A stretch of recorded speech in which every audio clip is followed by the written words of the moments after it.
আসসালামু আলাইকুম, সবার কি অবস্থা? সবাই কেমন আছেন? তো আজকে হচ্ছে বাবার সাথে মাঠে চলে আসলাম। এই হচ্ছে আমাদের ধান ক্ষেত। তো এই ধানগুলা হচ্ছে কেটে প্রথমে বিছায় রাখা হয়েছিল আর কি শুকানোর জন্য।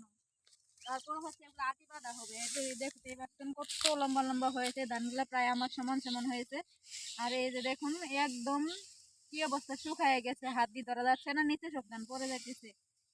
তো বাবার সাথে চলে আসলাম আজকে মাইয়া খেতে আটি বাঁধার জন্য। বাবা তো একা একাই আটি বাঁধতেছে, তো যার কারণে খেতে চলে আসলাম আটি বাঁধবো আর কি বাবার সাথে। আশেপাশে প্রায় সব ধান ক্ষেত কাটা শেষ হয়ে গেছে, আমাদের ধান ক্ষেতটাই ছিল। তারপরে হচ্ছে যেহেতু আমার বাবা একা একাই সময় পাইতেছে না এই করার জন্য, আটি বাঁধার জন্য, তো কি করার, চলে আসলাম আজকে আটি বাঁধার জন্য। এদিকে নিয়ে।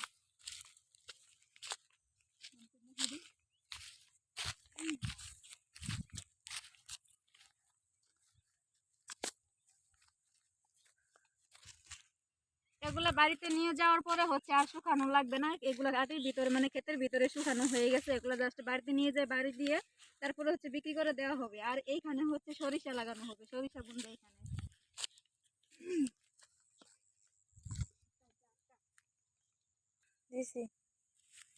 তো তারপরে হচ্ছে এই হচ্ছে ধানের আটি, এগুলা হচ্ছে এখন আটি বাঁধবো। দেখি পারি কিনা, তারপরও চেষ্টা করতেছি। বাবার কাজে একটু হেল্প করতেছি যাতে একটু ওনার সুবিধা হয়, এই জন্য আর কি।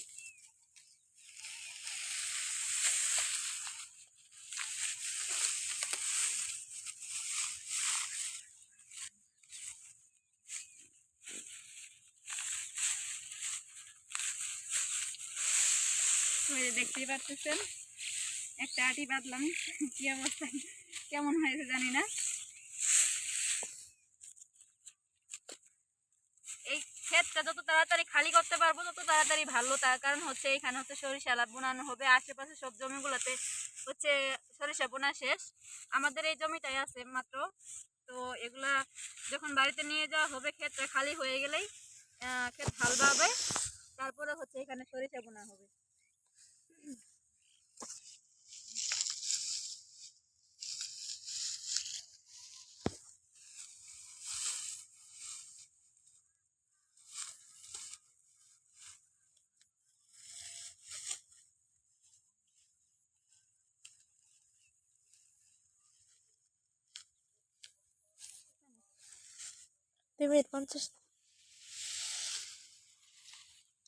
কত লম্বা লম্বা হয়েছে, প্রায় আমার সমান সমান হয়ে গেছে দেখুন।